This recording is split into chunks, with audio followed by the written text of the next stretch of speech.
So when I hit 40, I remember looking in the mirror and asking the question, who are you? I felt very empty inside. I felt like I lost my identity.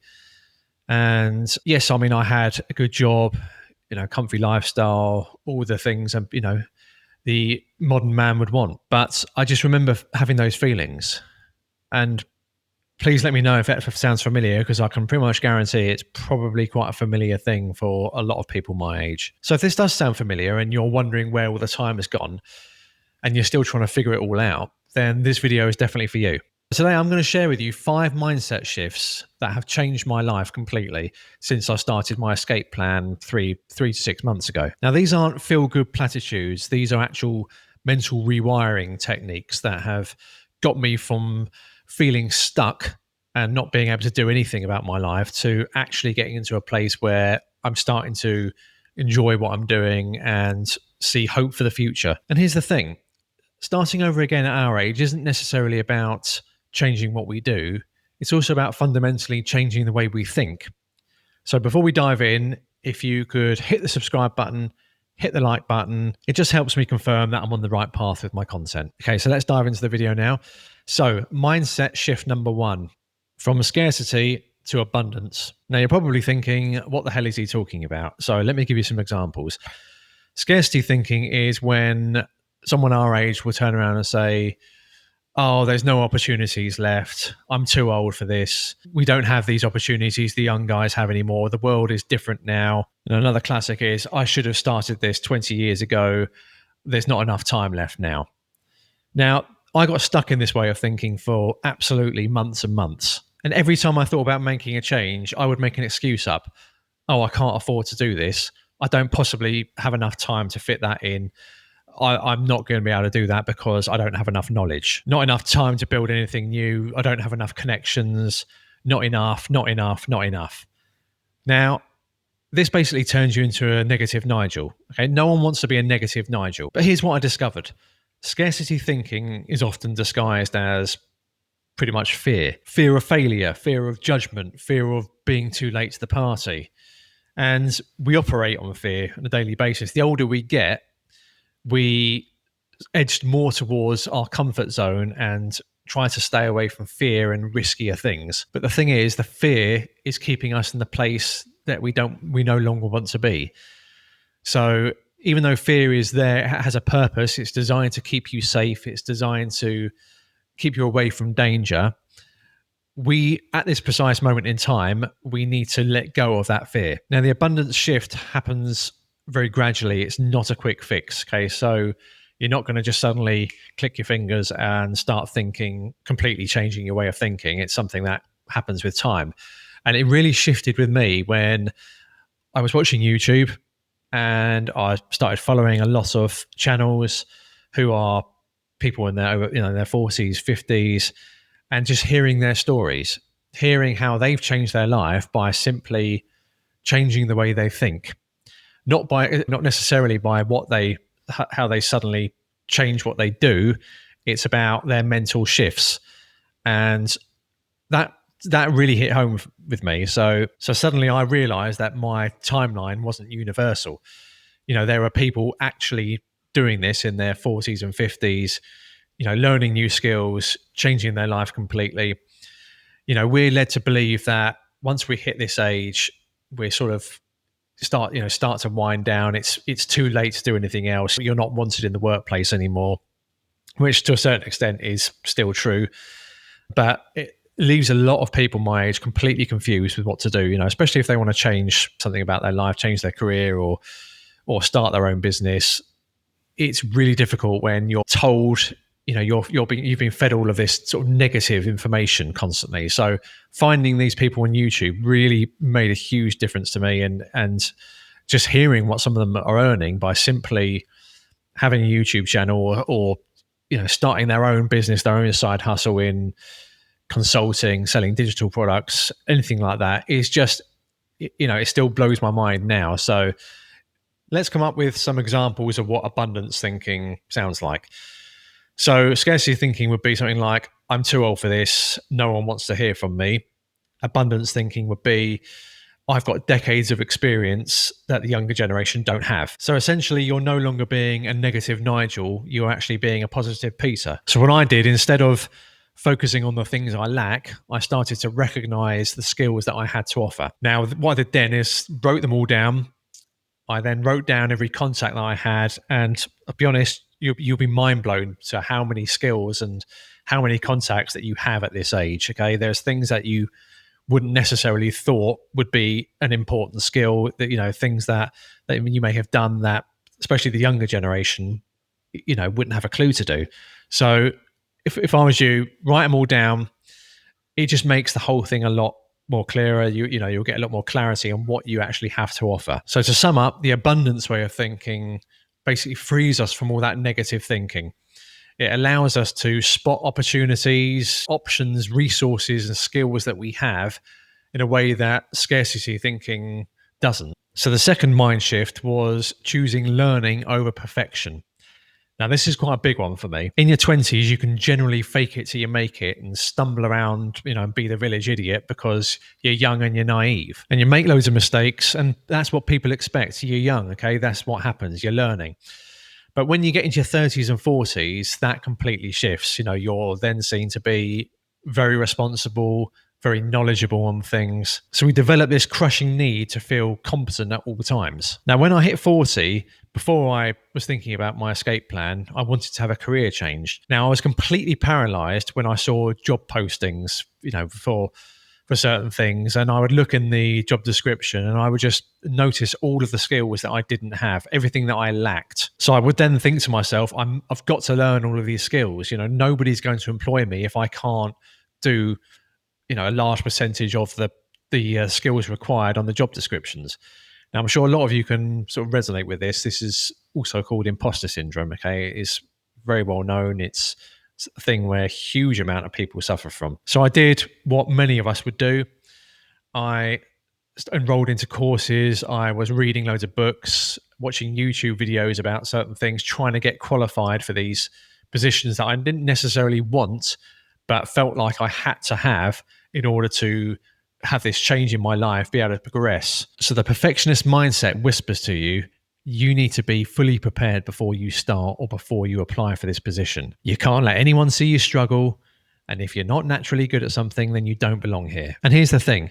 Perfectionism isn't about high standards. It's about fear of judgment. And that fear of judgment is particularly brutal when you're starting over from fresh. Now, the learning mindset is completely different. For example, you might say, I don't know how to do this yet, or I can learn anything I want to learn, or progress matters over perfection. Now, a good example for me using this mindset shift would be me launching my second SaaS. Okay, I plan to launch it very, very soon, and it is far from perfect. Okay, it is miles away from perfect, but I want to get it out there, and then I can learn on the way whilst I'm building it. I want to have something live for people to use. I can then use feedback and make it perfect in time. Okay, it doesn't have to be perfect straight away. I made that mistake with my first SaaS when I spent 3 or 4 months, working on it every single night, making it absolutely perfect because I had that fear of being judged. So give yourself permission to be a beginner. Set a deadline for when you start and not for being perfect, and embrace that phrase, I don't know, but I'll figure it out. So some things that you could do that really helped me with this mind shift was doing some things that are slightly uncomfortable. So what I did, for example, was I would post early screenshots of my SaaS into forums or on X just to gauge your reaction, to see what people did. I'd also post on Reddit. I would post an idea that I had and ask for feedback, ask whether they think it's a good idea or not. I got some very negative stuff, but I also got some very positive stuff. So it's okay to admit that you don't know everything or you don't understand something. At the end of the day, we're all learning here. And each small act of imperfection has built my tolerance up for uncertainty. So mindset shift number 3 is embracing failure as feedback. Okay, we'll all fail. Everyone's going to fail at some point in their life. No one goes through life with succeeding at everything on their first go. Okay, if they say they do, then they're talking absolute bullshit, because that's not the case. You have to put that spin on failures. Failures make us resilient. They make us who we are, and we've got to flip it around. We could crumble in a heap and turn around and say, oh, well, obviously I can't do that, so I won't bother anymore. I'll just give up. You can do that if you want. And if you're happy to do that, then you go for it. But me, I'm not happy with that. Okay. If I fail at something, I'm going to try my darn well hardest to make sure that I succeed at it again. So here's the mindset shift. People think failure is the opposite of success. Okay. It's not. Failure is part of success. You have to fail to be successful.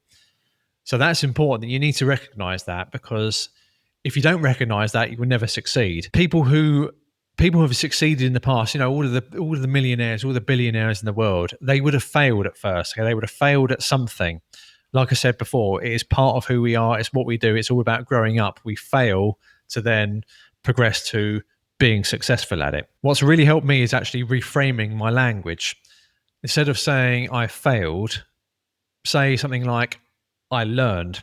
I learned a lesson here. I didn't fail that lesson. I didn't fail my SaaS. I learned from my first SaaS. I've now learned how to potentially get customers going forward, I hope. But like I say, all of this is just learning. You've just got to reframe that the way you're thinking about it. So mindset shift number 4, patience with the process. Now, I'm a very impatient person. Okay, I happily admit it.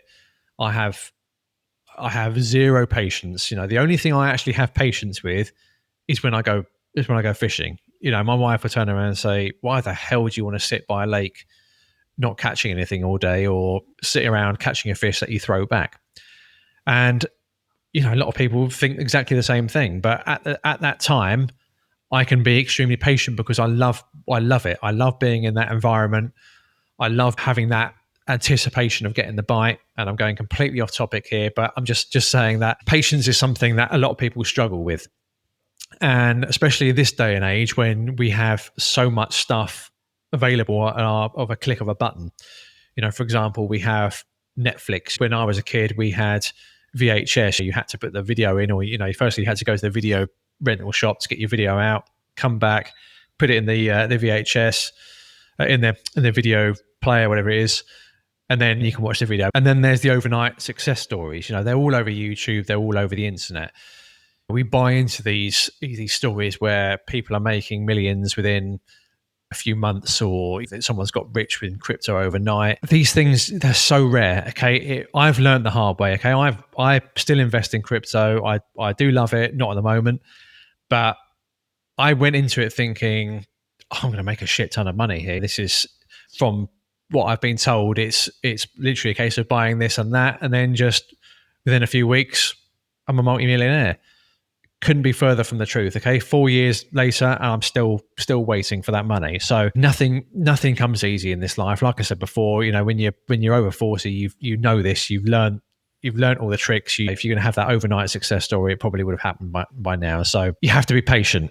Okay, this is not a quick thing. It's a marathon. It's not a sprint. And like I said before, it's hard work.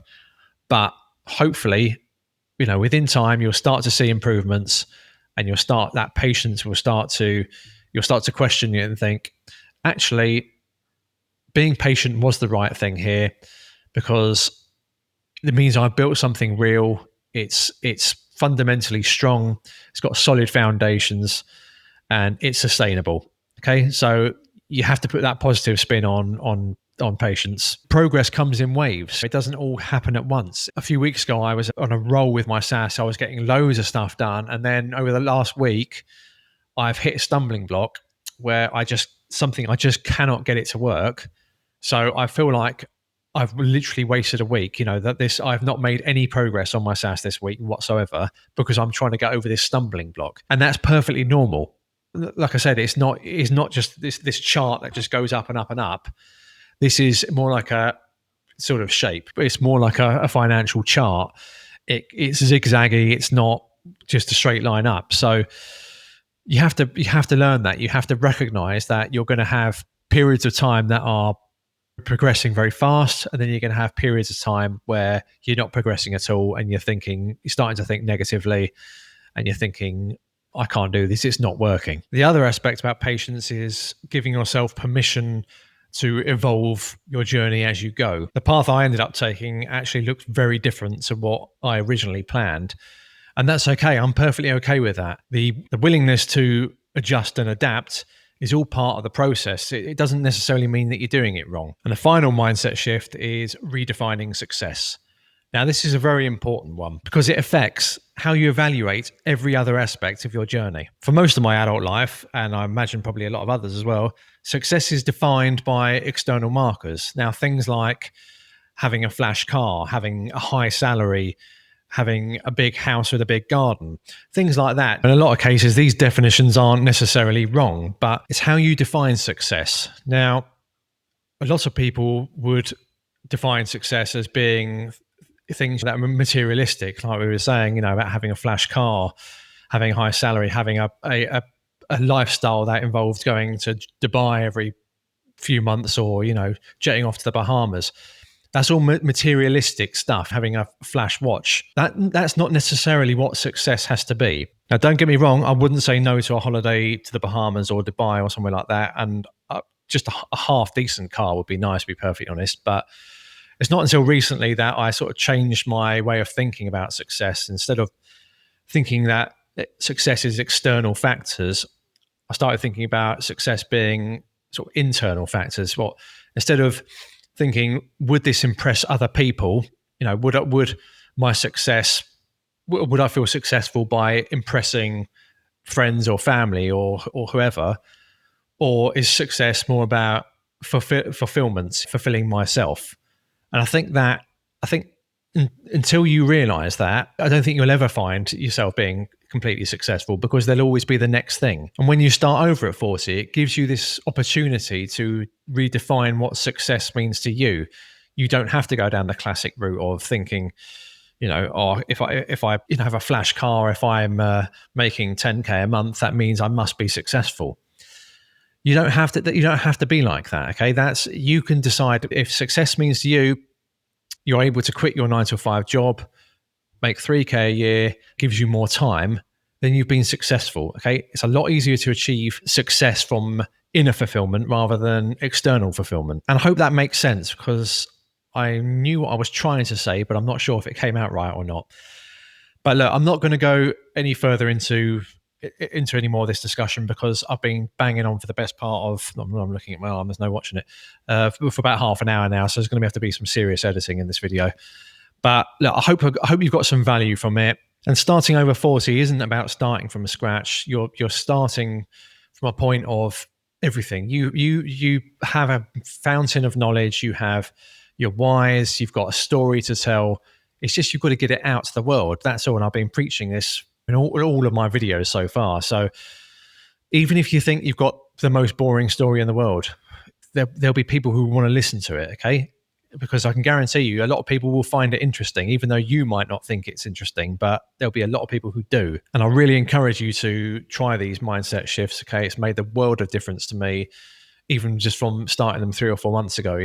My whole thought process is now completely changed, and for the better as well. And if you're serious about starting your own business over the age of 40, I've done a video. You can click the link above. It's the 5 key skills that I've learned on my journey so far. It's really worth a watch, and hopefully you'll get a lot of value from that video as well. So I'll wrap this up now. Thanks for watching, guys, and I shall see you in the next one.